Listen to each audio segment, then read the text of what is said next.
देखिए आज की वीडियो में क्लास 12 फिजिक्स का मोस्ट इंपॉर्टेंट पेपर सॉल्यूशन करने वाले हैं। यहाँ पर क्यों मोस्ट इंपॉर्टेंट है, क्योंकि ये बोर्ड द्वारा पेपर आ रहे हैं इस बार। यहाँ पर 2026 में क्या नया नियम आया है, जो जहाँ से आपका ओरिजिनल पेपर बनता है वहीं से पेपर आ रहे हैं यहाँ पर। ठीक है, अगर आपके स्कूल में प्री बोर्ड पेपर होगा तो वहीं से आएगा जहाँ से ओरिजिनल पेपर बनता है, यहाँ पर बोर्ड से आएगा यहाँ पर।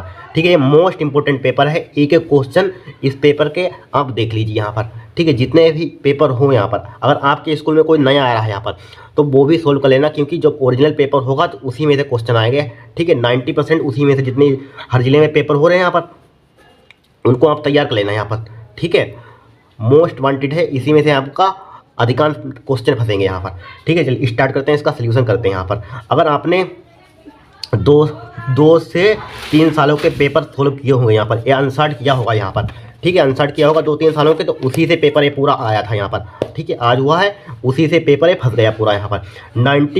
95% क्वेश्चन उसी से आ गए यहाँ पर। ठीक है, प्रीवियस ईयर के ही आते हैं यहाँ पर बोर्ड में यहाँ पर। ठीक है, बोर्ड परीक्षा का पेपर होता है प्रीवियस ईयर के ही आते रहते हैं यहाँ पर, इसलिए प्रीवियस ईयर के क्वेश्चन अभी समय है सोल्व कर लेना यहाँ पर। आप प्ले लिस्ट में आना, आपको सभी वीडियो मिल जाएंगे 3-4 सालों की, यहाँ पर कर लेना। एक एक क्वेश्चन है आपका जब ओरिजिनल पेपर होगा तो 95% ठीक है फंस जाएगा पेपर यहाँ पर। क्योंकि यही प्रूफ देख लीजिए यहाँ पर, इसमें जो क्वेश्चन आए हैं सब प्रीवियस ईयर के पूछे गए हैं, सब प्रीवियस ईयर के पहले जो आ चुके हैं। ठीक है, क्योंकि ये बोर्ड द्वारा आया है पेपर यहाँ पर, बोर्ड परीक्षा वाले दे रहे हैं यहाँ पर, इसलिए प्रीवियस ईयर के क्वेश्चन जरूर सोल्व कर लेना है। ये सभी क्वेश्चन आए हुए पुराने हैं, तो कोई नया क्वेश्चन नहीं आया इसमें यहाँ पर। सिर्फ एक दो नया क्वेश्चन है यहाँ पर, वो भी हमें दिख नहीं रहा यहाँ पर। सिर्फ एक ये वाला क्वेश्चन सिर्फ पुराने हैं यहाँ पर, थोड़ा सा और पीछे 2020 में पूछा गया था, 19 में, वही सब प्रीवियस ईयर के आ रहे हैं लगातार क्वेश्चन यहाँ पर। ठीक है, उनको कर लेना है यहाँ पर। क्वेश्चन वही बार बार रिपीट हो रहे हैं यहाँ पर। ठीक है, थोड़ा सा वही है, सब प्रीवियस ईयर के क्वेश्चन आ रहे हैं बार बार यहाँ पर। ठीक है, तो स्टार्ट करते हैं सोल्यूशन यहाँ पर। देखिए पहला क्वेश्चन हमें दिया यहाँ पर, देखिए खंड आ, इसी टाइप से आपका ठीक है निर्देश लिखे हुए, इसको पढ़ लेना यहाँ पर। ठीक है, प्रारंभ के 15 मिनट परीक्षार्थी को प्रश्न पत्र पढ़ने के लिए निर्धारित है यहाँ पर, सभी प्रश्न अनिवार्य है यहाँ पर। ठीक है, यही लिखा है यहाँ पर निर्देश, आप पढ़ लेना यहाँ पर। ठीक है, अब देखिए सोल्यूशन इसका स्टार्ट करते हैं यहाँ पर। देखिए आपको तैयारी का पता भी चल जाएगा आपकी कितनी तैयारी है, इसलिए इस पेपर को सोल्यूशन जरूर कीजिए यहाँ पर। प्रीवियस ईयर के आपने क्वेश्चन पढ़े होंगे, देखिए आ रहे हैं कि नहीं यहाँ पर पेपर में। देखिए देखते हैं यहाँ पर, स्टार्ट करते हैं सोल्यूशन यहाँ पर। देखिए एक क्वेश्चन आपने नहीं पढ़ा है, प्रीवियस ईयर में पढ़ा होगा यहाँ पर, क्योंकि ये आया हुआ है, पहले भी आया हुआ है यहाँ पर, कोई नया क्वेश्चन ही नहीं पूछा गया। ठीक है, शायद 2024 में भी पूछा गया, 2025 में पूछा गया यहाँ पर, और पहले भी पूछा जा चुका है यहाँ पर। देखिए दिया यहाँ पर, दो समान आवेश के दो बिंदु आवेश को वायु में एक निश्चित दूरी पर रखने पर उनके बीच F1 बल लगता है यहाँ पर। जब उन्हीं आवेशों को K परावैद्युतांक वाले माध्यम में उतनी ही दूरी पर रखा जाता है तो इनके बीच F2 बल लगता है। F1 अपन F2 का मान क्या होगा यहाँ पर, वेरी सिंपल, कूलाम का नियम पर आ गया यहाँ पर। हम बता रहे थे यह कूलाम के नियम पर जरूर आता है, या आ जाए ऑब्जेक्टिव क्वेश्चन, ऑब्जेक्टिव आ गया यहाँ पर, या न्यूमेरिकल आ जाए। ठीक है, या परिभाषा कूलाम के नियम के लिखने के लिए, उसमें से एक चीज़ 100% आती है यहाँ पर, इसलिए कूलाम का नियम आप 100% तैयार कर लेना यहाँ पर। वही पूछा गया प्रीवियस ईयर का, 24 में पूछा गया, 23 में भी क्वेश्चन पूछा गया, 25 में भी पूछा गया यहाँ पर, 2-3 सालों से लगातार आ रहा है। देखिए सोल्व करते हैं यहाँ पर इसको। देखिए सबसे पहले कूलाम का नियम हम जानते हैं यहाँ पर। पहले क्या है हमारे पास, दो समान आवेश, देखिए आवेश भी समान है और क्या है, दूरी भी समान है यहाँ पर। क्या है, उतनी ही दूरी पर, दोनों की दूरी भी समान है यहाँ पर।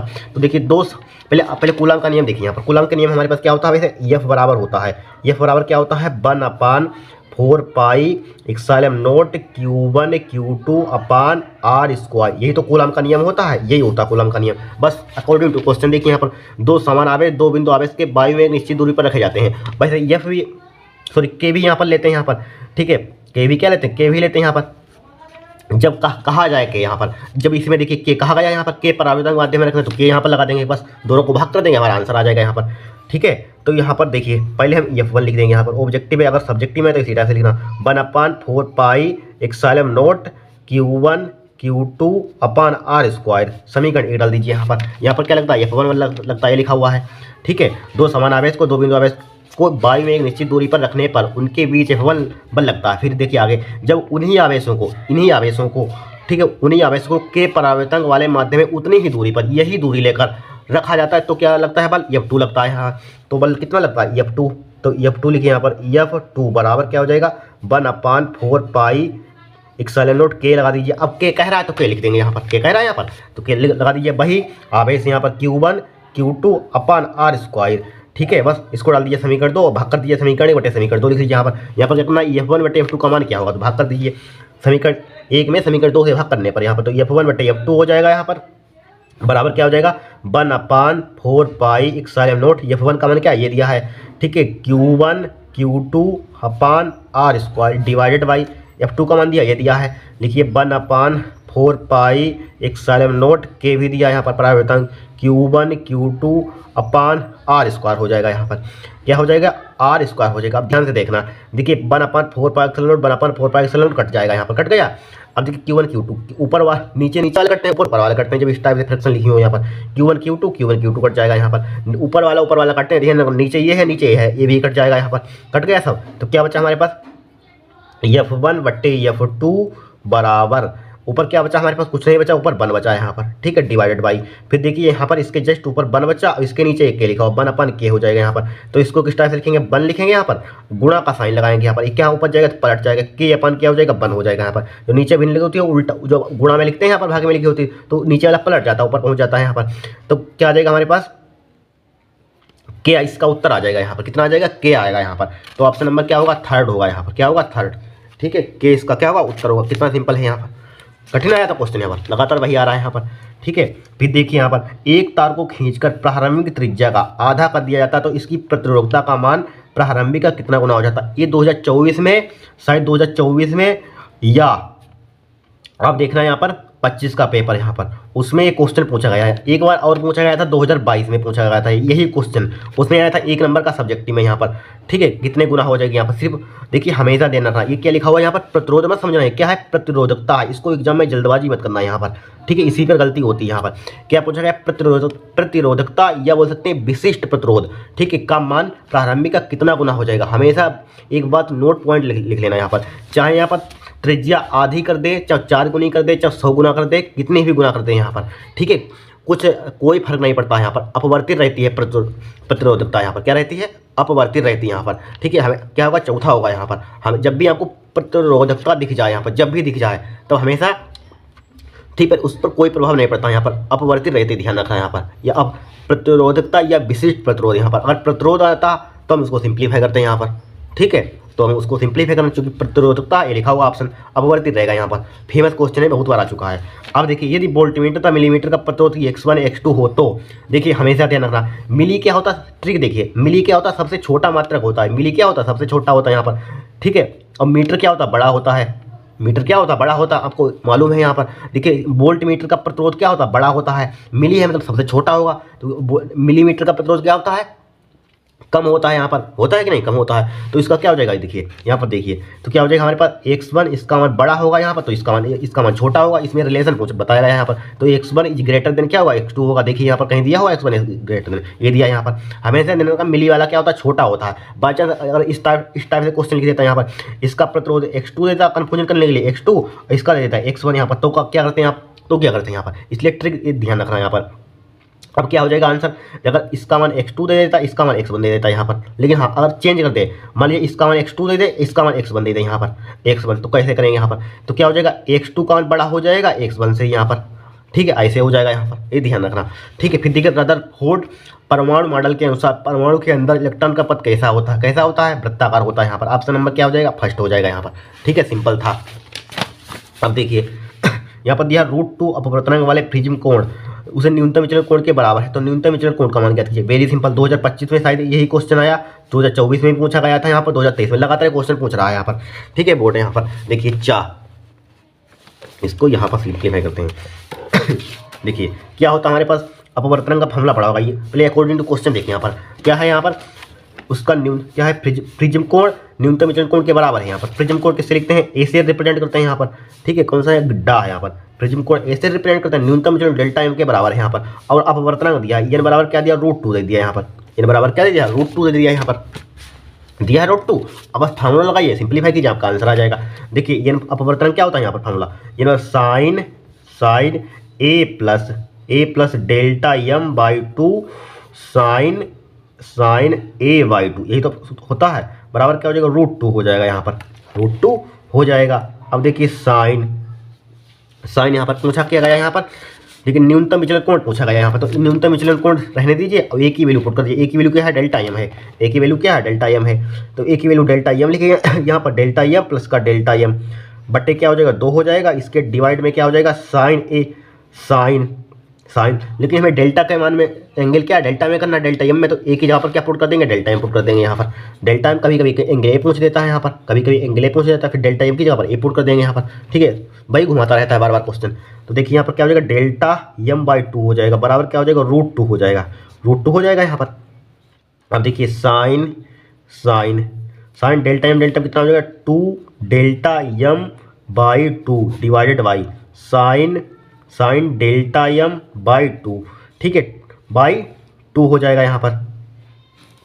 2 से 2 उड़ा दीजिए यहाँ पर, 2 से 2 काट देंगे तो क्या बचेगा हमारे पास, साइन साइन डेल्टा एम बटे इसके बराबर लिख लीजिए √2 बटे साइन डेल्टा एम बाई 2। अब देखिए हम जानते हैं फार्मूला क्या होता है हमारे पास, साइन, देखिए साइन 2a का सूत्र पड़ा होगा, साइन 2a का फार्मूला क्या होता है, 2 साइन ए इंटू कोस ए होता है। ये फार्मूला होता है। जब एंगल यहाँ पर 2a हो तो एंगल क्या हो जाता है, आधा हो जाता है। आधा हो रहा है। तो इसी टाइप से सिमिलर देखिए यहाँ पर देखिए √2 जो का तो लिखिए यहाँ पर लिखा।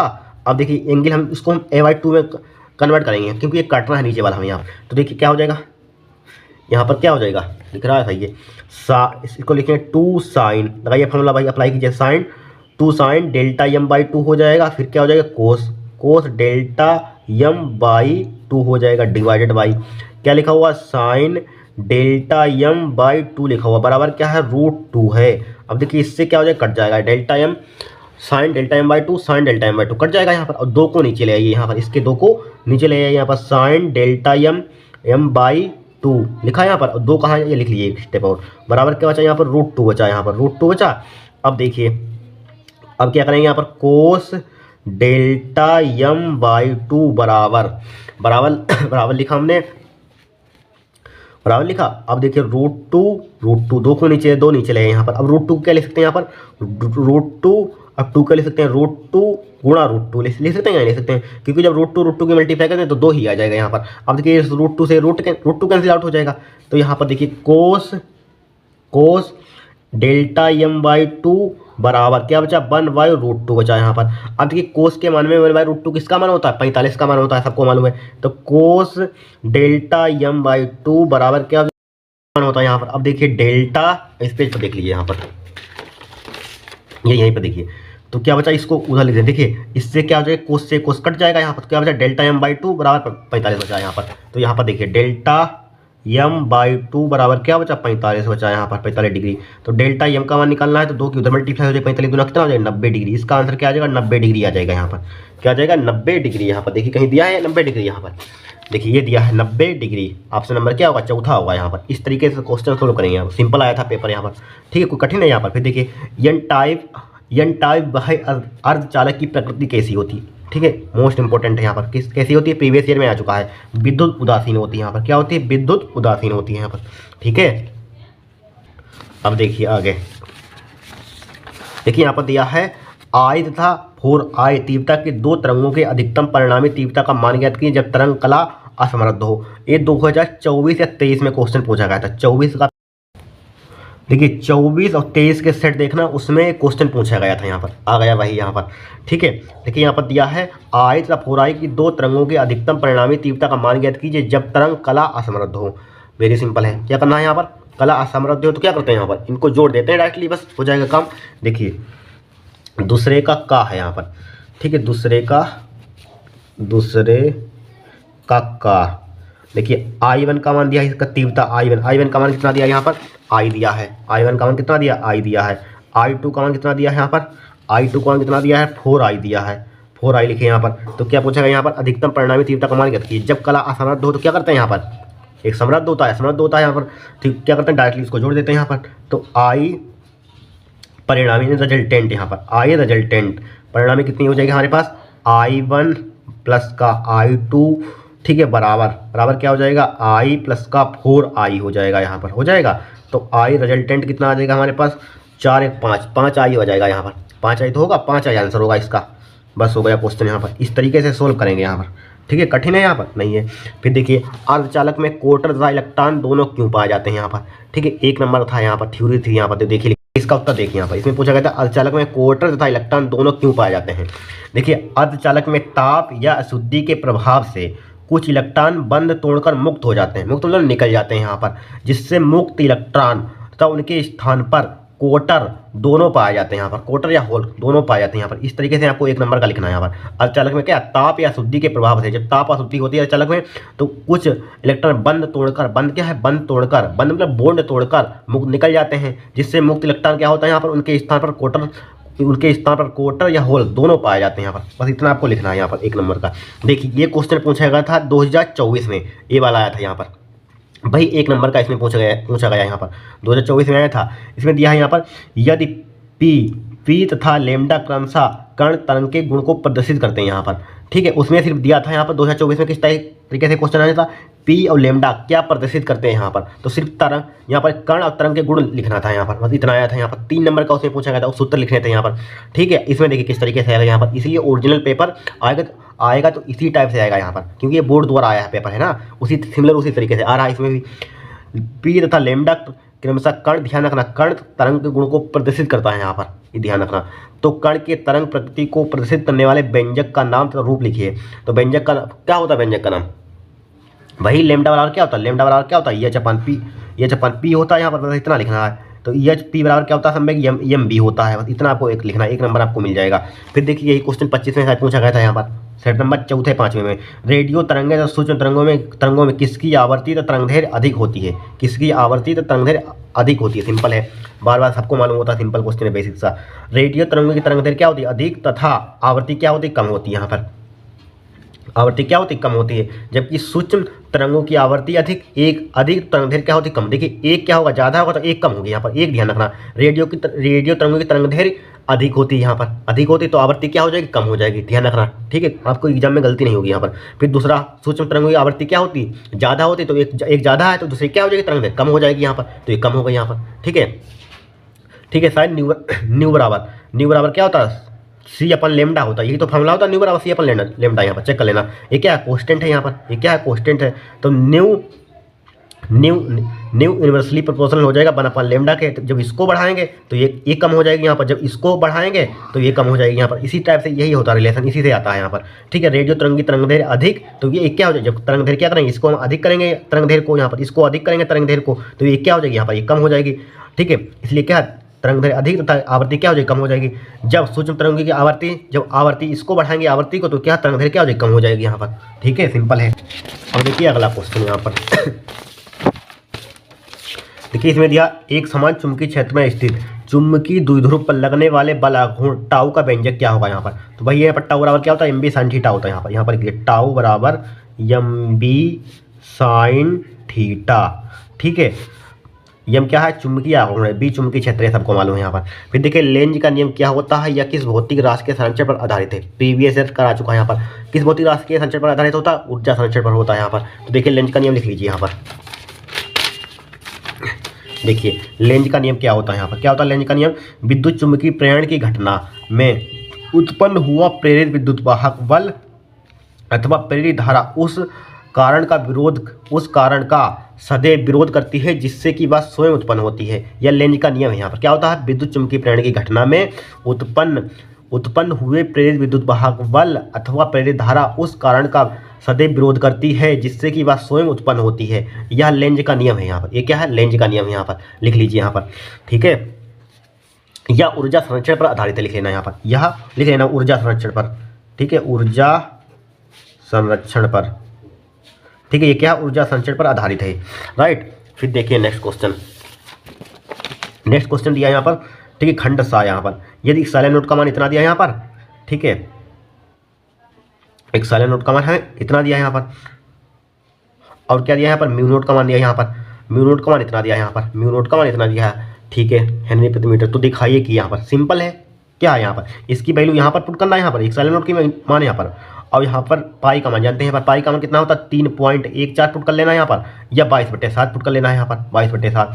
इनकी कैलकुलेशन करना है यहाँ पर, क्या दिखाना है, सिद्ध करना है यहाँ पर, तो इतना सिद्ध होकर आ जाएगा यहाँ पर, करना आपके कैलकुलेशन। फिर देखिए ये क्या होता है यहाँ पर, सी के बराबर होता है यहाँ पर, ये किसके होता है, सी के बराबर होता है। सी का मान कितना होता है, 3 × 10⁸ इतना आ गया यहाँ पर। लेकिन आपको सिद्ध करना है भाई ना, तो आप इसका मान पुट करना है यहाँ पर, इप्सिलॉन नोट का मान पुट करना, म्यू नोट का मान पुट करना है यहाँ पर। दोनों की कैलकुलेशन करना, काटना पीटना, गुणा भाग है यहाँ पर, बस इतना सिद्ध होकर आ जाएगा यहाँ पर, इतना सिद्ध होकर आ जाएगा, बस वैल्यू आपको पुट करनी है। ठीक है, कुछ है इसमें, कुछ नहीं है, आराम से कर सकते हैं यहाँ पर। फिर देखिए परमाणु द्रव्यमान इकाई यानी कि AMU इसे बोलते हैं यहाँ पर, परमाणु द्रव्यमान इकाई को परिभाषित कीजिए, तो सिद्ध कीजिए। 1 MU बराबर इतना होता है यहाँ पर। देखिए सिद्ध करते हैं इसको हम, पहले इसकी परिभाषा लिख लीजिए। देखिए परिभाषा, परमाणु द्रव्यमान मात्रक या इकाई की परिभाषा दीजिए, इसका मान किलोग्राम था, मेगा इलेक्ट्रॉन वोल्ट में ज्ञात कीजिए। ये नहीं पूछा गया था यहाँ पर। ठीक है, देखिए यहाँ पर पूछा है, यहाँ पर कार्बन परमाणु 6C12 के द्रव्यमान के 12वें भाग को परमाणु द्रव्यमान मात्रक MU कहते हैं यहाँ पर। क्या कहते हैं, 1 MU कहते हैं यहाँ पर। ठीक है, अब देखिए इसकी परिभाषा होगी यहाँ पर, कार्बन परमाणु 6C12 के द्रव्यमान के 12वें भाग को परमाणु द्रव्यमान मात्रा कहते हैं। 1 MU बराबर क्या होता है, 1.67 × 10⁻27 किलो होता है यहाँ पर। 1 MU बराबर क्या होता है, 931.5 मेगा इलेक्ट्रॉन वोल्ट होता है, ध्यान रखना। फिर इसी में हमें से सिद्ध करा रहा है यहाँ पर। ठीक है, 1 MU बराबर इतना सिद्ध कीजिए यहाँ पर, तो सिद्ध कीजिए यहाँ पर। देखिए सिद्ध करते हैं भाई इसको। देखिए आइंस्टीन का ऊर्जा समीकरण क्या होता है हमारे पास। ठीक है, E बराबर होता है, E बराबर क्या होता है यहाँ पर, M × C², ये पड़ा होगा, इसको लिख सकते हैं डेल्टा E बराबर लिखेंगे डेल्टा M × C² लिख देंगे यहाँ पर, लिख दिया, कोई दिक्कत नहीं यहाँ पर। तो डेल्टा E बराबर क्या हो जाएगा यहाँ पर, डेल्टा M का मान कितना पुट करेंगे यहाँ पर, ये वाली पुट कर दिए 1.67 × 10⁻27 यहाँ पर, इसको पुट कर देंगे यहाँ पर या इसको आप रुक जाइए यहाँ पर, इस शॉर्ट फॉर्म में हम करवा रहे हैं यहाँ पर, थोड़ा सा ऊपर और करना होता है यहाँ पर। क्या करना होता है, हाँ डायरेक्टली कर लीजिए यहाँ पर, आप छोड़िए यहाँ पर। ठीक है, 1 नंबर का है तो इतना ही करिए कीजिए यहाँ पर। 1.67 कितना है, 1.67 × 10⁻27 है, 10⁻27। ठीक है, गुणा वायु अनुपात में प्रकाश की चाल कितनी होती है, 3 × 10⁸ होती है, 3 × 10⁸ दिया है यहाँ पर। ठीक है, अगर ये याद नहीं है आपको, ठीक है, तो याद कर लेना इसको आप, अगर याद नहीं है ये चीज़ें तो याद कर लेना। ठीक है, 3 × 10⁸, इस पर स्क्वायर लगा हुआ है तो स्क्वायर लगा दीजिए यहाँ पर। तो डेल्टा E बराबर कितना हो जाएगा हमारे पास, 1.67 × 10⁻, पहले भी आ चुका, 2025 में शायद पूछा गया था, 27 गुणा, तो कितना हो जाएगा, घात पे घात लगी होती है, घात पे गुणा होती है, 3 × 3 = 9 हो जाएगा, 10⁻, 8 दूनी 16 हो जाएगा यहाँ पर, 8 दूनी 16 हो जाएगा। तो डेल्टा E बराबर क्या हो जाएगा, 9 सती 63 होता है यहाँ पर, 9 सती 63 का कितना हो जाएगा हमारे पास। ठीक है, 1.67 चाहे लिख लीजिए, चाहे 6 लिख लीजिए यहाँ पर, 6 लिख लीजिए अप्रॉक्सीमेट में यहाँ पर। ठीक है, 6 लिख लीजिए, 7 लिख लीजिए तब भी चल जाएगा कम यहाँ पर।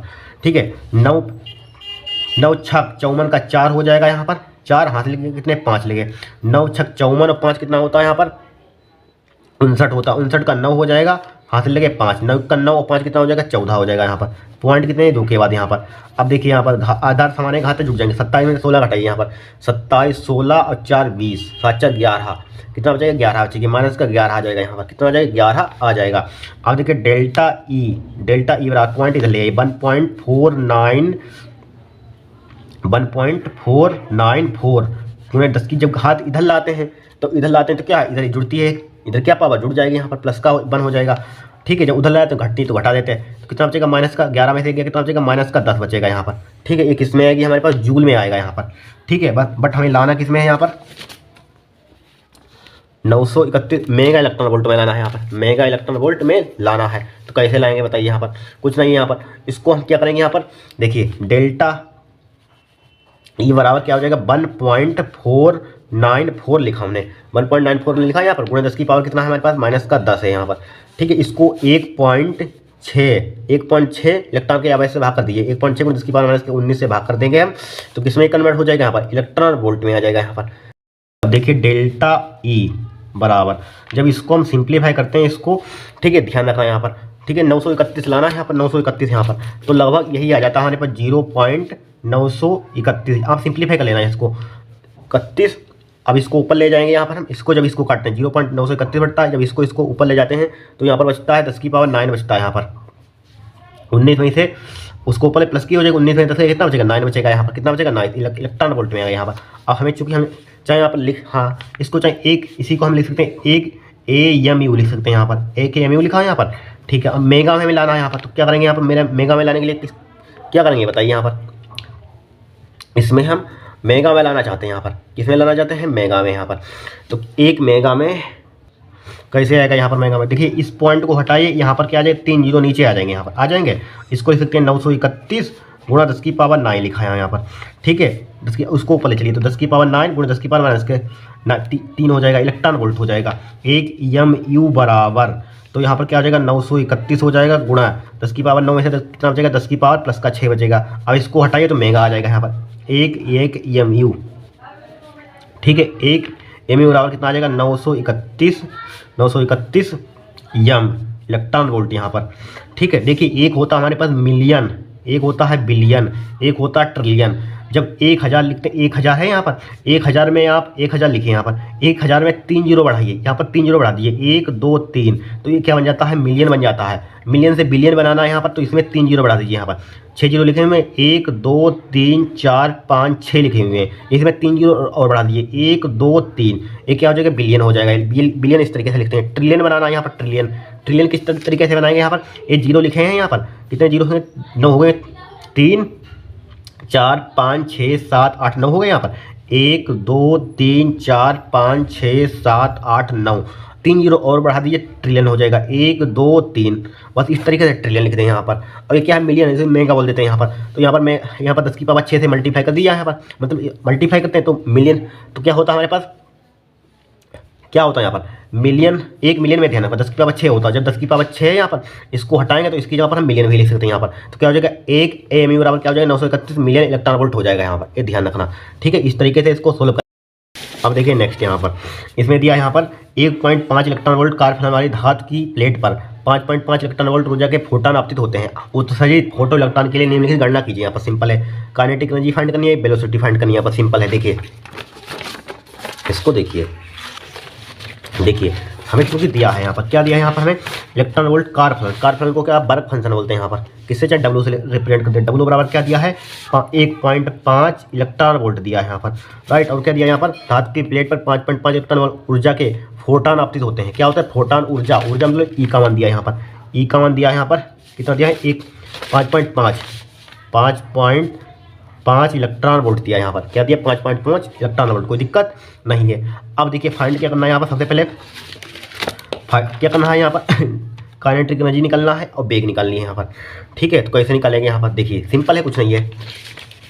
तो हमें काइनेटिक एनर्जी यानी कि ई के का मान कैसे आएगा, फर्स्ट पार्ट देखिए, फर्स्ट पार्ट ई के का मान कैसे आएगा, इसके लिए फार्मूला हमारे पास होता है, क्या होता है यहाँ पर, क्या होता है ई माइनस का डब्ल्यू होता है, ई माइनस का डब्ल्यू, यही तो होता है यहाँ पर, ई माइनस का डब्ल्यू होता है यहाँ पर। वर्क फंक्शन का फार्मूला जानते हैं यहाँ पर, डब्ल्यू बराबर क्या होता है एच न्यू नोट होता है यहाँ पर, ठीक है, यही तो होता है यहाँ पर। अब देखिए ई का मान हमें कितना दिया यहाँ पर 5.5 दिया यहाँ पर 5.5 और सॉरी क्या लिख रहे हैं यहाँ पर भाई, देखिए ई के बराबर ई का मान दिया 5.5, सही तो लिख रहे थे यहाँ पर 5.5 माइनस का डब्ल्यू का मान कितना दिया 1.5 दिया यहाँ पर। तो ई के बराबर कितना बचेगा यहाँ पर, 5 में से 5 गया 0 बचेगा यहाँ पर, ठीक है। और 5 में से 1 कितना बचेगा हमारे पास 4 बचेगा, 4 ही तो बचेगा यहाँ पर 4, यानी कि 4.0 बचेगा यहाँ पर, कितना बचेगा 4.0, यानी कि इलेक्ट्रॉन वोल्ट है यहाँ पर। लेकिन जूल में इसको कन्वर्ट करना है, इतना ही आप लिख सकते हैं यहाँ पर। जूल में कन्वर्ट करना चाहते हैं तो ई के बराबर देखिए, ई के बराबर क्या हो जाएगा जूल में कन्वर्ट करने के लिए आप 1 इलेक्ट्रॉन वोल्ट बराबर कितना होता है 1.6 गुणा 10 की पावर माइनस के 19 जूल होता है। तो 1.6 गुणा 10 की पावर माइनस के 19 से मल्टीप्लाई कर दीजिए, ये किसमें हो जाएगा जूल में हो जाएगा, बराबर कितना 16 चौको 64, यानी 6.4 गुणा 10 की पावर माइनस के 19 हो जाएगा यहाँ पर, ठीक है। जूल में कन्वर्ट हो गया यहाँ पर, फर्स्ट पार्ट आ गया। फिर देखिए फिर क्या फाइंड करना है यहाँ पर, बेग निकालना है। बेग के लिए फार्मूला हम जानते हैं काइनेटिक एनर्जी का, ई के बराबर क्या होता है हमारे पास 1/2 mv², यही तो होता है। तो इसकी 2 ई के बराबर क्या बचा हमारे पास m × v² बचा यहाँ पर। तो m को नीचे है 2 ई के बट्टे क्या हो जाएगा m हो जाएगा, बराबर क्या हो जाएगा v² हो जाएगा। स्क्वायर को हटाइए, इस पर अंडर लगा दीजिए, ये फार्मूला आप अप्लाई कर लेना, आपका आंसर आ जाएगा यहाँ पर। b का मान क्या है, b बराबर क्या है 2 ई के बट्टे m √, ठीक है। देखिए ई के का मान निकाल चुके हैं यहाँ पर, ये दिया है यहाँ पर। और m का मान कहाँ से लाएंगे, m का मान तो दिया ही नहीं यहाँ पर, क्या है इलेक्ट्रॉन है यहाँ पर, ठीक है। क्या दिया यहाँ पर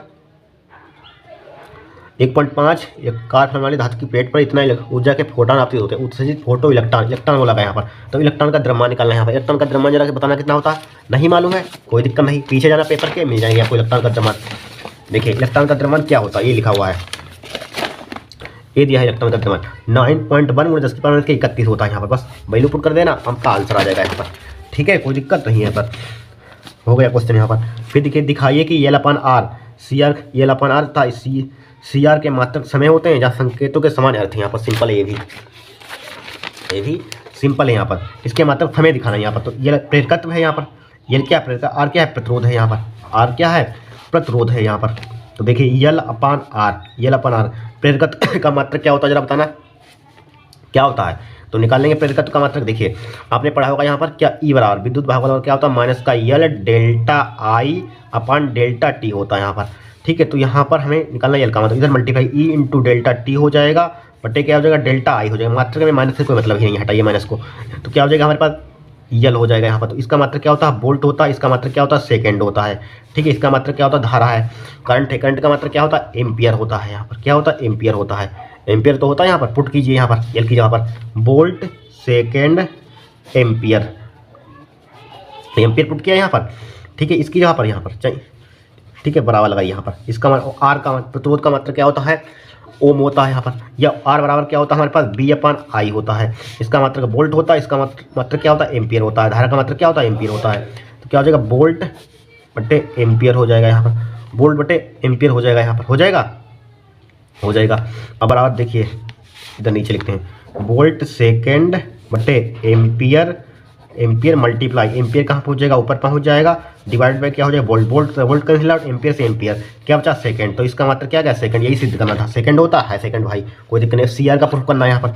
ये फर्स्ट पार्ट था हमारे पास, सेकंड पार्ट देखिए। सेकंड पार्ट में हमें सी आर है यहाँ पर। सी आर, आर क्या है हमारे पास, सी क्या धारिता, आर क्या प्रतिरोध है यहाँ पर, आर प्रतिरोध है यहाँ पर। ठीक है, कोई दिक्कत नहीं है। देखिए धारिता क्यू बराबर फॉर्मूला पड़ा, क्यू बराबर क्या होता है सी बी होता है। सी बराबर क्या हो जाएगा क्यू अपन बी हो जाएगा। क्यू का मात्रक क्या होता है जरा बताना, क्यू का मात्रक क्या होता है, सॉरी सी का मात्रक कूलाम, कूलाम और नीचे क्या हमारे पास है बी है, कूलाम बटे क्या हो जाएगा वोल्ट हो जाएगा। कूलाम बटे सी मत कूलाम है यहाँ पर मात्रक, कूलाम बटे वोल्ट हो जाएगा यहाँ पर। ठीक है, अब मल्टीप्लाई प्रतिरोध आर बराबर वही बी अपन ए होता है यहाँ पर। कहाँ गया यहाँ पर, यानी कि बी अपन यानी विभान वोल्ट बटे एम्पियर, एम्पियर हो जाएगा यहाँ पर। इससे कैंसिल आउट हो जाएगा तो बराबर क्या बचा सी अपन एम्पियर बचा यहाँ पर, सी बटे एम्पियर बचा। हम जानते हैं क्यू बराबर फॉर्मूला क्या होता है आई टी होता है। क्यू अपन आई हो जाएगा बराबर क्या हो जाएगा टी हो जाएगा। क्यू का मात्रक कूलाम, धारा का मात्रक एम्पियर। ठीक है, एम्पियर ये बराबर क्या हो जाएगा सेकंड के हो जाएगा, टाइम के बराबर हो जाएगा, टाइम के बराबर हो जाएगा ये। टाइम का मात्रक क्या होता है सेकंड होता है। इसका भी सेकंड प्रूफ कर दिया यहाँ पर। सिंपल आया था क्वेश्चन, कुछ नहीं पहले आ चुके हैं ये सब। ठीक है, नोट कर लीजिए इसको, आप इसको नोट कर लीजिए, आगे चलते हैं। अब देखिए अगला क्वेश्चन यहाँ पर खंडता देखिए यहाँ पर खंड दिए हुए चौथे का 3 नंबर वाले। एक दिशा में गतिशील विद्युत चुंबकीय तरंग यानी कि EMW इलेक्ट्रिक मैग्नेटिक वेव, यहाँ पर विद्युत चुंबकीय क्षेत्र समीकरण इतना दिया यहाँ पर। ठीक है, ज्ञात कीजिए तरंग का तरंग दैर्घ्य ज्ञात करना है यहाँ पर। सॉरी तरंग का तरंग दैर्घ्य यहाँ सही है, तरंग के वेग तथा दिशा चुंबकीय क्षेत्र दिशा में व्यंजक निकालना है। सिंपल है, क्या है सिंपल है। चौथे का है यहाँ पर, चौथे का ये सब पहले क्वेश्चन आ चुके हैं यहाँ पर, कोई नया नहीं है। ठीक है, ई बाई बराबर क्या दिया है 2 गुणा 10 की पावर माइनस का 7 दिया है। ठीक है, इंटू कोस दिया है 1.5 गुणा 10 की पावर 3, एक्स दिया है प्लस का 3 गुणा 10 की पावर 11 टी वोल्ट प्रति मीटर। यहाँ पर तुलना करा दीजिए। इसका जनरल समीकरण क्या होता है ई बाई बराबर होता है ई नोट कोस के एक्स प्लस का ओमेगा टी। ठीक है, वोल्ट प्रति मीटर से तुलना करने पर लिख लेना। तो ई नोट का मान क्या हो जाएगा हमारे पास, विद्युत क्षेत्र का आयाम कितना हो जाएगा हमारे पास 2 गुणा 10 की पावर माइनस का 7 हो जाएगा। ठीक है, ये हो जाएगा। के का मान कितना हो जाएगा हमारे पास, के बराबर हो जाएगा 1.5 गुणा 10 की पावर 3 हो जाएगा। सही है 3। ठीक है, और क्या दिया यहाँ पर ओमेगा का मान कितना हो जाएगा हमारे पास 3 गुणा 10 की पावर 11 हो जाएगा। कितना हो जाएगा 3 गुणा 10 की पावर 11 रेडियन प्रति सेकंड यहाँ पर, यही तो हो जाएगा यहाँ पर। ठीक है, क्या फाइंड करना सबसे पहले तरंग का तरंग दैर्घ्य आप फाइंड करना। लेमडा बराबर क्या होता है हमारे पास 2 पाई अपन के। ठीक है, 2 पाई अपन क्या होता है यहाँ पर 2 पाई के का मान दिया है कितना दिया 1.5 गुणा 10 की पावर 3 दिया है, 1.5 गुणा 10 की पावर 3 यहाँ पर। ठीक है, 2 पाई का मान कितना हमारे पास होता है 3.14 गुणा के का मान हमारे पास है। ठीक है, के का मान पाई में तो नहीं दिया यहाँ पर, था ये के का मान 1 और के का मान है 1.5 गुणा 10 की पावर 3, 1.5 गुणा 10 की पावर 3 कैलकुलेशन करना, आपका आंसर आ जाएगा यहाँ पर। इसका मात्रक क्या होता है मीटर होता है यहाँ पर। ठीक है, फिर देखिए तरंग का वेग तथा दिशा यहाँ पर। तरंग का वेग बी बराबर क्या होता है फॉर्मूला हमारे पास क्या होता है यम अपन के होता है, सॉरी ओमेगा अपन के होता है। ओमेगा का मान कितना दिया है यहाँ पर 3 गुणे 10 की पावर 11 दिया है, ठीक है। और के का मान कितना निकाला, ये निकालना यहाँ पर पुट करना, वही आपका आंसर आ जाएगा यहाँ पर, ठीक है। पुट करना वही आपका आंसर है। बी का मान कितना किस में आएगा, मीटर प्रति सेकंड में आएगा यहाँ पर, ठीक है। मीटर प्रति सेकंड में आ जाएगा यहाँ पर, करना यहाँ पर मीटर प्रति सेकंड में आ जाएगा यहाँ पर, ठीक है। फिर क्या पूछेगा, इसकी दिशा, दिशा फाइंड करनी है। दिशा कैसे निकलेगी यहाँ पर जरा बताइए। चूँकि देखिए यहाँ पर हमारे पास इक्वेशन क्या होती है, हमारे पास ये होती है यहाँ पर, ठीक है। चूँकि हमारे पास यू नॉट कोस के एक्स प्लस ओमेगा टी, यहाँ पर ये क्या होता है हमारे पास, ये इक्वेशन होती है, ठीक है। इसलिए तरंग, ठीक है, एक्स दिशा में गमन करता है, तो इसकी दिशा लिख लीजिए इस तरीके से। यहाँ पर क्या लिखेंगे, यहाँ पर चूँकि तरंग निगेटिव एक्स दिशा में गमन करता है यहाँ पर, ठीक है। क्या होगा हमारे पास, क्या होगा, तरंग, तरंग, ठीक है। इसमें क्या गायब है, यहाँ पर वाई दिया है, एक्स दिया है यहाँ पर, ठीक है। तो यहाँ पर लिखिए तरंग, तरंग माइनस का यानी कि ऋणात्मक, ऋणात्मक, ऋणात्मक एक्स दिशा, एक्स दिशा में गमन करेगा, गमन एक्स दिशा में गमन करेगा, ठीक है। फिर देखिए क्या पूछेगा, चुंबकीय क्षेत्र दिशा में व्यंजक निकालना है यहाँ पर। तो इसके लिए फॉर्मूला होता है बी नोट बराबर क्या होता है, ई नोट अपान सी होता है। ई नोट का मान दिया ऊपर कितना दिया, 2 गुणे 10 की पावर माइनस के 7, 2 गुणे 10 की पावर माइनस का 7। बायो अथवा निर्वात में प्रकाश की चाल कितनी होती है, 3 गुणे 10 की पावर 8 होती है, 3 गुणे 10 की पावर 8 होती है यहाँ पर। तो बी नोट बराबर क्या आ जाएगा हमारे पास, 2/3, ठीक है। 2/3 गुणे 10 की पावर माइनस के 7 लिखा हुआ है, इसको ऊपर ले चलिए, 10 की पावर माइनस का 8 हो जाएगा, ठीक है। इसको भाग कीजिए, बी नोट बराबर कितना हो जाएगा हमारे पास, 0.20 हो गया यहाँ पर। ये 3 से भाग करके दिखा दें आपको, देखिए करिए भाग, यहाँ पर 0 लिखिए, यहाँ पर 0 लिखिए, नीचे 2 लिखिए यहाँ पर। अब पॉइंट लगाइए यहाँ पर, अब 20 करिए, 18 हो जाएगा यहाँ पर, 2 बच जाएंगे यहाँ पर, फिर 20 हो जाएगा। फिर क्या हो जाएगा हमारे पास, 18 हो जाएगा यहाँ पर, इसी तरह से चलता रहेगा यहाँ पर। तो कितना आ जाएगा हमारे पास, 0.66 आ जाएगा यहाँ पर, क्या आ जाएगा, 66 आ जाएगा यहाँ पर। अच्छा 7 भी आगे लिख सकते हैं, 6 से चलेगा, 6 7 लिख लेना यहाँ पर, इतना लिख लीजिए यहाँ पर। तो कितना हो जाएगा हमारे पास, 0.667 आएगा, इतना तो यहाँ पर। और 8 और 7 कितना हो जाएगा, 15 हो जाएगा। 10 की पावर कितना हो जाएगा, माइनस का 15 हो जाएगा यहाँ पर, ठीक है। 10 की पावर कितना हो जाएगा, माइनस का 15। पॉइंट को उधर ले चलिए, तो 6.67 और 10 की पावर माइनस का 16 हो जाएगा यहाँ पर, ठीक है। क्या हो जाएगा, टेस्ला हो जाएगा यहाँ पर। क्या पूछा गया था हमसे, चुंबकीय क्षेत्र की दिशा, चुंबकीय क्षेत्र की दिशा एवं व्यंजक। तो व्यंजक इस टाइप से लिखेंगे, जहाँ पर यहाँ पर सिर्फ क्या लिखना है आपको, यहाँ पर क्या लिखना है, बी वाई लिख लीजिए यहाँ पर।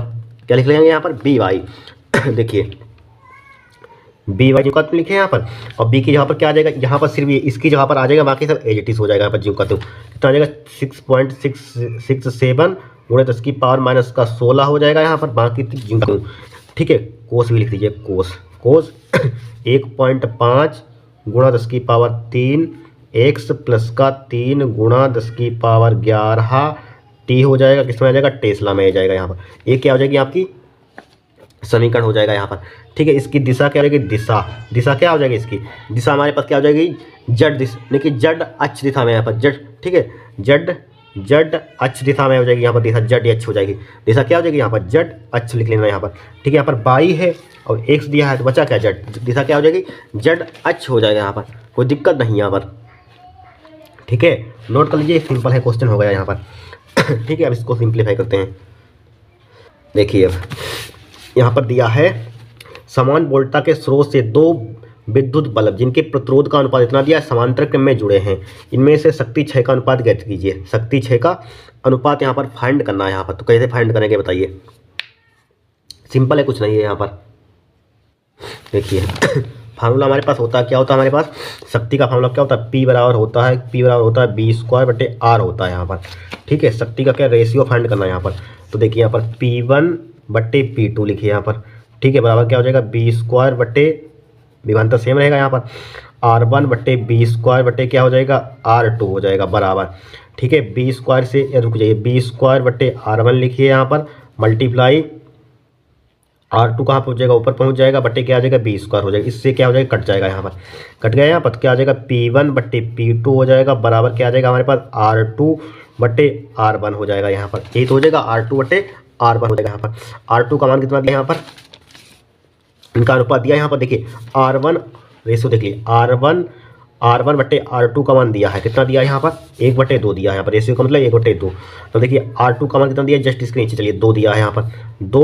R1 का मान कितना दिया है, 1 दिया है, 1 दिया है। तो क्या आ जाएगा, P1 P1:P2 बराबर क्या हो जाएगा, 2:1 हो जाएगा यहाँ पर, 2:1। इस तरीके से क्वेश्चन सोल्व करेंगे यहाँ पर। ठीक है, ठीक है, लिख लीजिए यहाँ पर। सिंपल है, बस फार्मूला लगाना है। फिर देखिए इसी में पूछा गया यहाँ पर। ठीक है, हो गया, सिंपल है यहाँ पर। अब देखिए नेक्स्ट यहाँ पर क्वेश्चन, नेक्स्ट क्वेश्चन यहाँ पर दिया है, इसको आप कर लेना यहाँ पर। ये अनसार्ड में हो चुके हैं यहाँ पर, ये भी हो चुके हैं यहाँ पर। ठीक है, थोड़े से लंबे लेंथ वीडियो लंबी हो जाएगी यहाँ पर। न्यूमेरिकल आपको हम सोल्व करा देते हैं यहाँ पर। ठीक है, परिभाषा सोल्व करा देते हैं। फिर देखिए यहाँ पर सेल का विद्युत वाहक बल विभवांतर तथा आंतरिक प्रतिरोध को परिभाषित कीजिए यहाँ पर। देखिए सेल का विद्युत वाहक बल क्या होता है, देखिए लिख लीजिए यहाँ पर।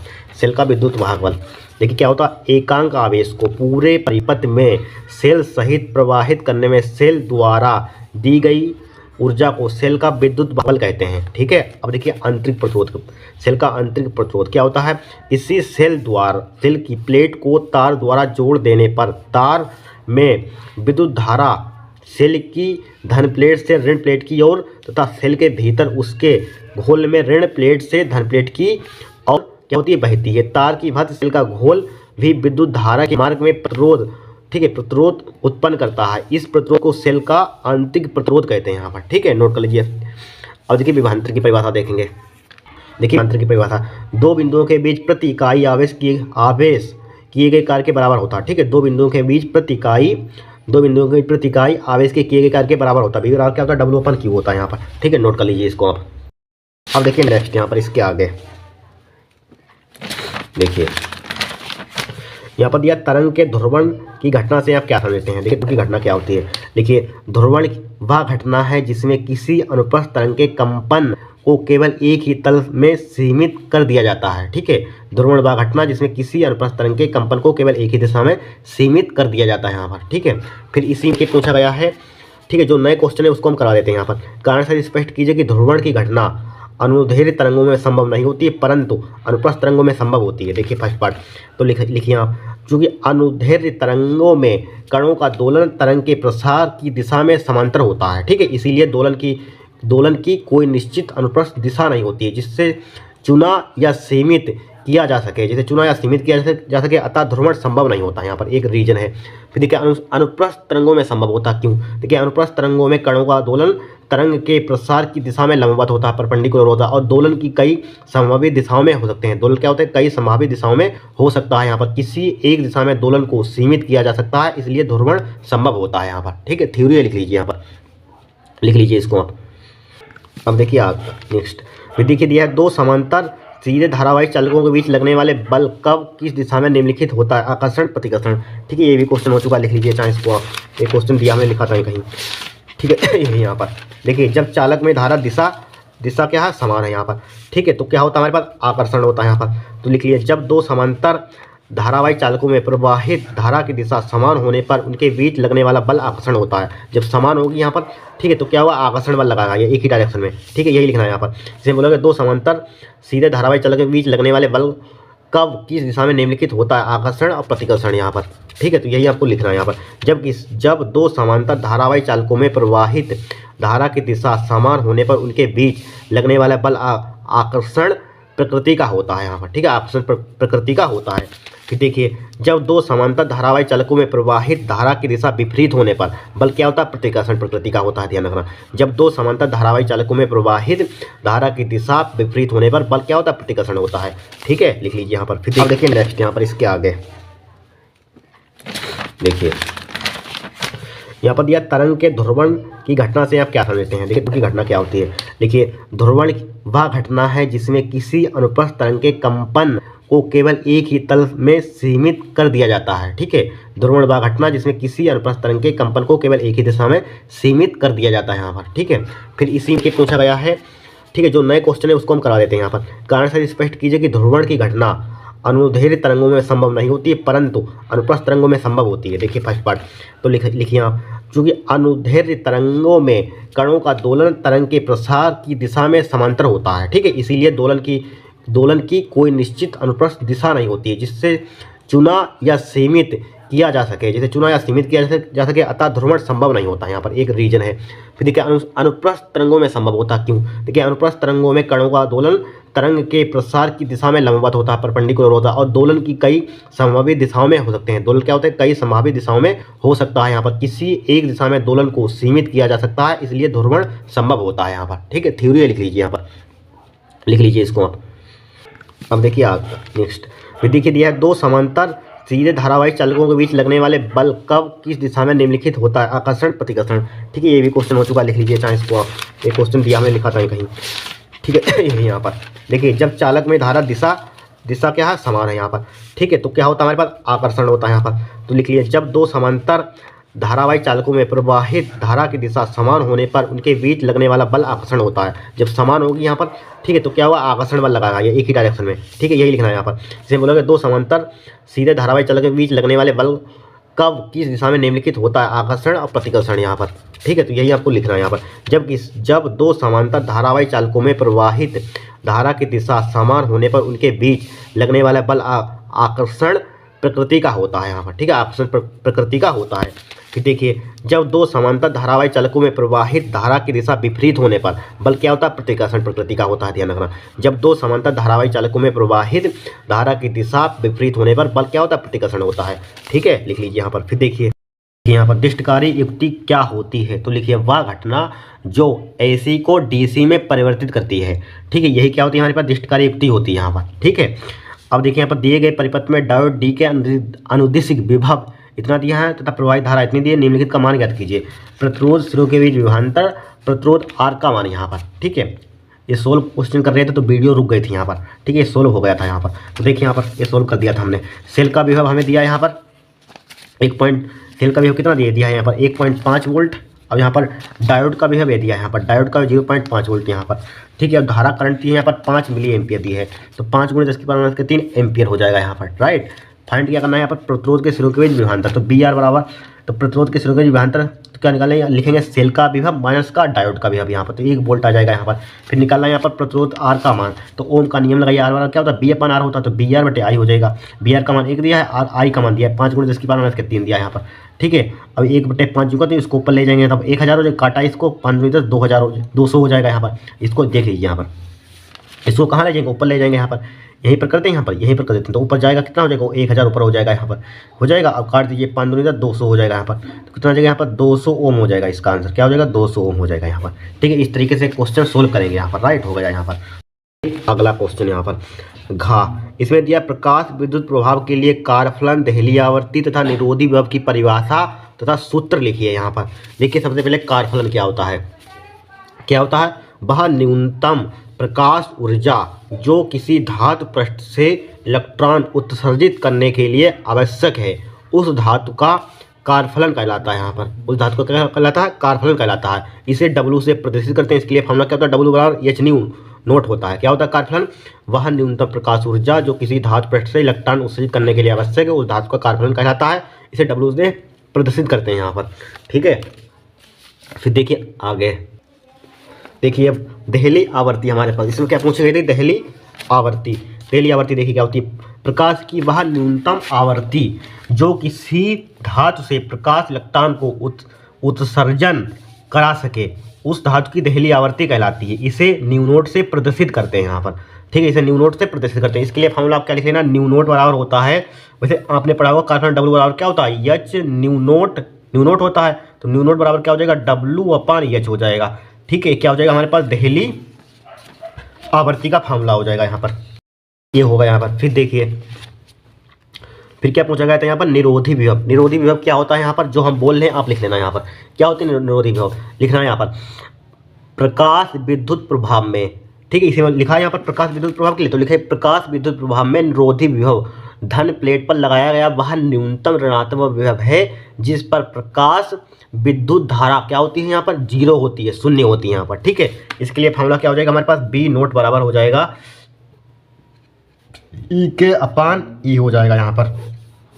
बस इस तरीके से आप ये लिखना है यहाँ पर। ठीक है, नोट कर लीजिए। अब न्यूमेरिकल सॉल्व करते हैं यहाँ पर। देखिए अब क्या दिया यहाँ पर? प्रकाश तंतु की कार्यविधि किस सिद्धांत पर आधारित है? यहाँ पर किस सिद्धांत पर आधारित है? लिखना पूर्ण आंतरिक परावर्तन पर। किस पे? पूर्ण आंतरिक परावर्तन पर। ठीक है, पूर्ण आंतरिक परावर्तन पर। फिर देखिए इसी में प्रकाश किरणें कांच, ठीक है, कांच का अपवर्तनांक दे दिया यहाँ पर, जल का अपवर्तनांक माध्यम के बीच संचरित होती हैं। इसमें सघन विरल माध्यम कौन है? यहाँ पर कितना सिंपल आया था, तो लिखिए यहाँ पर देखिए डाका, तो यहाँ पर डाका फर्स्ट पार्ट देखिए यहाँ पर यानी कांच क्या होता है सबको मालूम है यहाँ पर। या लिखिए सघन, सघन क्या होता है यहाँ पर? सघन, या कांच को सघन बोलते हैं यहाँ पर। सघन किसे रिप्रेजेंट करता है? कांच को यहाँ पर, तो कांच इसको बोलते हैं, सघन को क्या बोलते हैं? कांच, इसे गिलास बोलते हैं यहाँ पर। ठीक है, सघन क्या होता है? कांच होता है यहाँ पर। यह सघन माध्यम लिख लीजिए, सघन माध्यम। ठीक है, सघन माध्यम। और विरल माध्यम क्या होता है? विरल माध्यम। विरल माध्यम क्या होता है हमारे पास? विरल माध्यम क्या होता है यहाँ पर? जल होता है यहाँ पर, जल। बस इतना आपको लिखना है यहाँ पर। ठीक है, इसमें सघन माध्यम विरल माध्यम कौन है? तो यहाँ पर देखिए सघन माध्यम क्या होता है? कांच होता है। विरल माध्यम क्या होता है? जल होता है यहाँ पर। ठीक है, विरल माध्यम क्या होता है? कांच का हमें अपवर्तनांक दे दिया, जल का अपवर्तनांक दे दिया यहाँ पर। ठीक है, फिर क्या फाइंड करना है यहाँ पर? इस सघन माध्यम में क्रांतिक कोण का मान ज्ञात कीजिए। सघन माध्यम में क्रांतिक कोण का मान ज्ञात कीजिए, तो लिखिए सघन माध्यम में देखिए सघन माध्यम में, तो इसके लिए फॉर्मूला क्या होता है? साइन सी बराबर साइन आई सी भी लिख सकते हैं यहाँ पर। क्रांतिक कोण को आई से भी रिप्रेजेंट करते हैं, सी से भी रिप्रेजेंट करते हैं। क्रिटिकल एंगल कहते हैं इसे हम, क्या कहते हैं? यन अपवर्तनांक का विरल माध्यम, विरल डिवाइड बाई यन, विरल इनकी सघन, क्या होता है? सघन होता है यहाँ पर। इसी को ले सकते हैं यहाँ पर यन डब्लू अपान यन। विरल क्या होता है यहाँ पर? जल होता है, तो जल ऊपर आएगा यहाँ पर। यन सघन, सघन क्या होता है? कांच होता है, तो जी आएगा यहाँ पर। या इसी को ए लिख सकते हैं यहाँ पर, ए होता है, लिखिए जहाँ लिखिए यहाँ पर ए फॉर एयर के हवा। ठीक है, तो क्या हो जाएगा? साइन सी बराबर एन डब्ल्यू का मान दिया यहाँ पर। एन डब्ल्यू का मान 4/3 दिया है, 4/3 लिखे डिवाइड बाई एन जी का मान कितना दिया? 3/2 दिया है। कितना दिया? 3/2 दिया है। 3/2 लिखिए यहाँ पर, लिखा बराबर क्या हो जाएगा? 4/3 गुणा 2 ऊपर पहुँच जाएगा यहाँ पर, 3 नीचे आ जाएगा यहाँ पर। 2 ऊपर पहुँच जाएगा, 3 नीचे आ जाएगा, तो साइन सी बराबर हो जाएगा 4 दूनी 8 हो जाएगा, 3 3 9 हो जाएगा। तो सी का मान कितना आ जाएगा यहाँ पर? साइन इनवर्स 8/9 हो जाएगा यहाँ पर। ये क्या हो जाएगा? आपका आंसर हो जाएगा। इस तरीके से क्वेश्चन सोल्व होगा 3 नंबर का। ठीक है, सिंपल है। अब देखिए इसके आगे का यहाँ पर, इसको आप कर लेना। 2000 हमने 25 वाले सेट कराए थे, उसमें आपका एक कवर हो गए हैं यहाँ पर। ठीक है, जब 1 कराए थे यहाँ पर।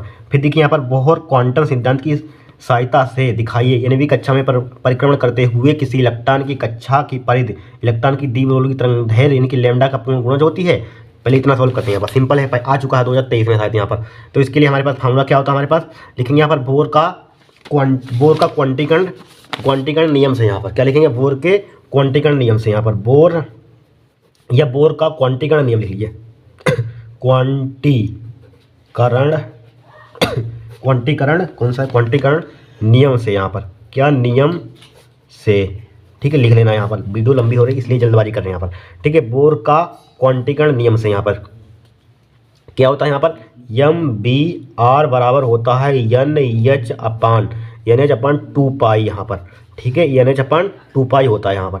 ठीक है, अब देखिए 2 पाई आर, 2 पाई किधर मल्टीप्लाई कर दी यहाँ पर, एम बी कहाँ जाएगा? नीचे आ जाएगा, बराबर क्या हो जाएगा? एन एच अपान क्या हो जाएगा हमारे पास? एम बी हो जाएगा। ठीक है, इसको डाल दिया समीकरण 1 यहाँ पर। अब तरंगदैर्घ्य क्या होती है? डी ब्रोगली की तरंगदैर्घ्य क्या होती है? लैम्डा वाला क्या होता है? एच अपान क्या होता है? कि पी होता है, बराबर इसी को लिख सकते हैं एच अपान एम बी। इतना लिख सकते हैं यहाँ पर, लिख सकते हैं। अब क्या करेंगे यहाँ पर हम? बताइए, देखिए एन की मल्टीप्लाई इधर करिए, दोनों पक्षों में एन से गुणा करने पर एन की मल्टीप्लाई इधर करिए, तो एन लैम्डा बराबर क्या हो जाएगा यहाँ पर? एन एच अपान क्या हो जाएगा? एम बी हो जाएगा। इसको डालिए समीकरण 2 यहाँ पर। अब देखिए समीकरण 1 व 2 के आर एच एस क्या है? बराबर है, तो एल एच एस क्या हो जाएंगे? बराबर हो जाएंगे। ठीक है, लिखेंगे from equation first and second, समीकरण 1 व 2 से क्या हो जाएगा यहाँ पर? एन लैम्डा बराबर हो जाएगा 2 पाई आर। बस इतना ही हमें प्रूफ करना था, हो गया। क्या हो गया? प्रूफ हो गया। यहाँ पर लिखा हुआ है, यानी कि एनवी कक्षा में परिक्रमण करते हुए किसी इलेक्ट्रॉन की कक्षा की परिधि, ठीक है, परिधि इलेक्ट्रॉन की द्विध्रुवीय तरंगदैर्घ्य लैम्डा का पूर्ण गुणज होती है यहाँ पर, बस हो गया। कितना सिंपल है यहाँ पर। ठीक है, फिर इसी के आगे देखिए, इसी के आगे पूछ रहा था यहाँ पर हाइड्रोजन के प्रथम उत्तेजित ऊर्जा में स्तर में इलेक्ट्रॉन के लिए निम्नलिखित का मान गणना कीजिए। स्थिर ऊर्जा निकालनी है, काइनेटिक गतिज ऊर्जा निकालनी है, कोणीय संवेग निकालना है। यहाँ पर सिंपल है। तो यहाँ पर n का मान कितना ले लेंगे, 2 ले लेंगे यहाँ पर। ठीक है, प्रथम उत्तेजन है तो n का मान कितना लेंगे, तो फर्स्ट पार्ट देखिए क्या निकालनी, स्थिर ऊर्जा यानी पोटेंशियल एनर्जी यहाँ पर, यानी कि n में कक्षा में पोटेंशियल एनर्जी का फॉर्मूला कितना होता है यहाँ पर, माइनस का 27.2 बटे क्या होता है हमारे पास, n स्क्वायर होता है। किसमें होता है, इलेक्ट्रॉन वोल्ट में होता है। n का मान 2 पुट करना, आपका आंसर आ जाएगा। ठीक है, सेकंड पार्ट में देखिए काइनेटिक एनर्जी, गतिज ऊर्जा, यानी गतिज ऊर्जा को काइनेटिक एनर्जी यहाँ पर, इसके लिए फॉर्मूला क्या होता है, काइनेटिक या ई क्या लिख लीजिए यहाँ पर, काइनेटिक एनर्जी क्या होता है हमारे पास, इसके लिए क्या होता है प्लस का, हाँ प्लस का ले लेते 13.6 बटे n स्क्वायर। यहाँ पर n का मान पुट करना, कैलकुलेशन करना, आपका आंसर आ जाएगा। कोणीय संवेग जे बराबर क्या होता है फॉर्मूला यहाँ पर, थर्ड पार्ट देखिए। ठीक है, थर्ड पार्ट ये जे बराबर क्या होता है, एन एच अपन 2 पाई होता है यहाँ पर। ठीक है, एन एच अपन 2 पाई होता है। और यहाँ पर एन का मान कितना दिया यहाँ पर, एन एच अपन 2 पाई होता है यहाँ पर। ठीक है, कोणीय संवेग एन एच अपन 2 पाई होता है यहाँ पर। एन का मान कितना दिया यहाँ पर, 2 दिया है, एच लिखिए बट्टे क्या हो जाएगा 2 पाई हो जाएगा, 2 से 2 कट जाएगा, यहाँ पर क्या हो जाएगा एच अपन पाई, ये क्या हो जाएगा आपका आंसर आ जाएगा। ठीक है, इस तरीके से करेंगे सोल्व, यहाँ पर नोट कर लीजिए आप। ठीक है, इनको सोल्व कर लेना, फिर देखिए आगे। ठीक है, ये कर लेना, करवाया था यहाँ पर, थोड़ा सा लेंथी क्वेश्चन है यहाँ पर, इनको और कमेंट करेंगे तो नेक्स्ट क्लास में करा देंगे यहाँ पर हम। ठीक है, थ्योरी आप कवर कर लेना, 2025 या 24 में हो चुका है ये वाला क्वेश्चन, इसको भी करा देंगे यहाँ पर। ठीक है, इस न्यूमेरिकल को देख लीजिए यहाँ पर, ये न्यूमेरिकल दिया है यहाँ पर। ठीक है, न्यूमेरिकल इंपॉर्टेंट है, देखिए यहाँ पर दिए गए परिपथ में प्रत्यावर्ती स्रोत की यहाँ पर, इसको देख लीजिए आप, सिंप्लीफाई करना यहाँ पर, ना हो तो कमेंट करना, नेक्स्ट क्लास में करवा देंगे यहाँ पर। ठीक है, सिंपल है यहाँ पर, 2 क्वेश्चन यहाँ पर। फिर देखिए यहाँ पर न्यूमेरिकल दिए गए परिपथ में प्रत्यावर्ती धारा स्रोत इतना दिया यहाँ पर, आंतरिक प्रतिरोध इतना दिया यहाँ पर, निम्नलिखित का मान क्या दिया। ठीक है, स्रोत वोल्टेज का वर्ग माध्य मूलवान निकालना है यहाँ पर, परिपथ का प्रेरण प्रतिघात तथा धारती प्रतिघात निकालना है यहाँ पर। ठीक है, और क्या पूछा गया यहाँ पर, परिपथ की प्रतिबाधा, परिपथ में धारा पूछी गई यहाँ पर, परिपथ में धारा पूछी गई। देखिए सिंप्लीफाई करते हैं यहाँ पर, देखिए इसकी तुलना करा देंगे यहाँ पर, किससे तुलना कराएंगे, बी बराबर लिख लेना। ठीक है, आप सोल्व करेंगे, हम बता रहे हैं बी बराबर क्या होता है, बी बराबर B naught sine omega T से तुलना करने पर लिख लेना। तो बी नोट का मान कितना आ जाएगा हमारे पास, ठीक है, बी नोट का मान कितना आ जाएगा हमारे पास, 2828 दिया है यहाँ पर वोल्ट यहाँ पर। ठीक है, ओमेगा का मान क्या कितना आ जाएगा, कोणीय आवृत्ति, इससे कंपेयरिंग कराइए यहाँ पर, कितना हो जाएगा 100 पाई हो जाएगा यहाँ पर। ठीक है, बस हो गया, इतना दिया यहाँ पर। और R1 का मान दिया यहाँ पर, R1 का मान इसको ले लीजिए, R1 का मान क्या दिया यहाँ पर, आंतरिक प्रतिरोध वोल्टेज, आंतरिक प्रतिरोध चाहिए, हाँ चाहिए स्मॉल आर से, चाहिए आर से ले लीजिए, चाहे स्मॉल ले लीजिए, कुछ भी ले लीजिए, मान लीजिए स्मॉल आर ले लें यहाँ पर, कितना दिया है 2000 ओम दिया है यहाँ पर। ठीक है, और इसमें क्या दिया यहाँ पर, ए दिया यहाँ पर प्रतिरोध एक। ठीक है, एक आंतरिक दिया यहाँ पर, एक दूसरा दिया यहाँ पर, कितना दिया है, इसको कैपिटल से ले लीजिए यहाँ पर 2000, दोनों 2000 दिए यहाँ पर। ठीक है, अब धारिता सी बराबर दिए यहाँ पर 100 अपन पाई माइक्रोफेड, एक माइक्रोफेड में क्या 10 की पावर -6 फेरड होता है, 10 की पावर -6 फेरड से मल्टीप्लाई कर दी हमने। ठीक है, और क्या दिया यहाँ पर, एक प्रेरक तत्व दिया यहाँ पर, ये बराबर क्या दिया है 40 बटे पाई हेनरी दिया यहाँ पर, इतना डाटा दिया यहाँ पर। ठीक है, बस अब देखिए सिंप्लीफाई करते हैं, स्रोत वोल्टेज का वर्ग माध्य मूल मान, तो इसके लिए फार्मूला क्या होता है, स्रोत वोल्टेज का वर्ग माध्य मूलमान निकालना है। इसके लिए क्या होता है, रूट मीन स्क्वायर बराबर क्या होता है, बी नोट अपन √2 होता है, बी नोट का मान पुट करना, कैलकुलेशन करना, आपका आंसर आ जाएगा। ठीक है, फर्स्ट पार्ट हो गया, बी नोट का मान पुट करना। सेकंड पार्ट देखिए, सेकंड पार्ट में क्या है हमारे पास, परिपथ का प्रेरण प्रतिघात धारती प्रतिघात, प्रेरण प्रतिघात का फार्मूला क्या होता है, प्रेरण प्रतिघात यानी एक्स यल बराबर क्या होता है, ओमेगा यल होता है, ओमेगा का मान पुट करना, यल का मान पुट करना, आपका आंसर आ जाएगा। अच्छा देखिए, ओमेगा का मान कितना दिया यहाँ पर 100 पाई दिया यहाँ पर, यल का मान कितना दिया यहाँ पर 40 बटे पाई दिया है, पाई से पाई कैंसिल आउट हो जाएगा, यहाँ पर कितना आ जाएगा 4000 आ जाएगा, 4000। ठीक है, 4000 आ जाएगा, 4000 एक सेल कितना आ जाएगा 4000 ओम आ जाएगा यहाँ पर। थर्ड पार्ट देखिए, थर्ड पार्ट में पूछा तो इसी सेकंड पार्ट इसी का, धारती प्रतिघात यानी एक सी बराबर क्या होता है 1/ओमेगा सी, पुट करना, आंसर आ जाएगा। ठीक है, फिर देखिए चौथा यहाँ पर परिपथ की प्रतिबाधा पूछी गई, परिपथ की प्रतिबाधा के लिए फार्मूला कौन सा लगाएंगे यहाँ पर, ठीक है क्या लगाएंगे यहाँ पर, जेड बराबर होता है क्या होता है हमारे पास आर स्क्वायर होता है यहाँ पर, प्लस का एक्सएल माइनस का एक्स सी का होल स्क्वायर अंडर रूट, इसमें आप वैल्यू पुट करेंगे तो क्या आ जाएगा, इसका भी आंसर आ जाएगा यहाँ पर। फिर देखिए परिपथ में धारा, इसके लिए फार्मूला क्या होता है हमारे पास, क्या होता है आई बराबर क्या होता है बी आर एम एस बटे क्या होता है जेड होता है। यहाँ पर इसका मान आप निकालेंगे, यहाँ पर पुट करेंगे यहाँ पर, ठीक है, लेकिन हाँ जेड का मान यहाँ से निकाल लेंगे, यहाँ पर करंट आ जाएगा, यहाँ से जेड का मान मिलेगा आपको, और यहाँ से क्या मिलेगा यहाँ पर बी आर एम एस का मान मिलेगा, यहाँ पर दोनों का मान आ जाएगा, यहाँ पर भाग करेंगे आपका आंसर आ जाएगा। यहाँ पर करंट का किस में आ जाएगा, एम्पियर में आ जाएगा, यहाँ पर किस में आ जाएगा, एम्पियर में करंट आ जाएगा यहाँ पर। इस तरीके से क्वेश्चन सोल्व हो जाएगा यहाँ पर, इसको हम करना है थ्योरी यहाँ पर। फिर देखिए सिद्ध कीजिए टेस्ला बटे एम्पियर बराबर क्या है हेनरी प्रति मीटर स्क्वायर के बराबर इक्वल होता है यहाँ पर, ये हमें क्या करना है प्रूफ करके दिखाना है। ठीक है, सिंपल है, इसको भी, इसको क्या है, सिंपल है यहाँ पर।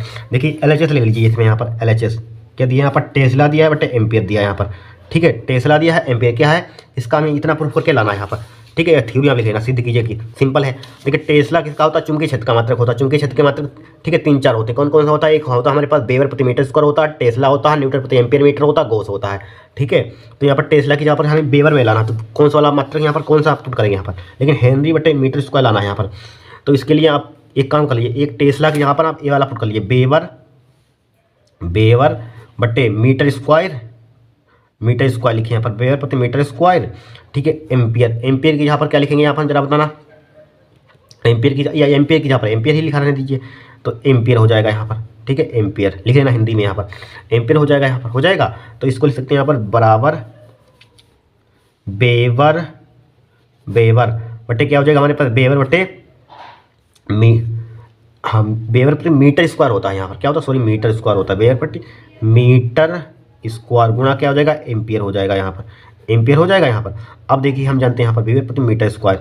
अब एक बात हम जानते हैं यहाँ पर, क्या जानते हैं यहाँ पर, एक प्रेरकत्व का मात्रक होता है, जिसे एल से रिप्रेजेंट करते हैं। प्रेरकत्व का मात्रक क्या होता है, प्रेरकत्व का मात्रक क्या होता है, वेबर प्रति एम्पियर होता है। इसको लिख सकते हैं 1/, मीटर स्क्वायर। ठीक है, हिंदी में लिख लीजिए, मीटर स्क्वायर गुणा वेबर बटे एम्पियर।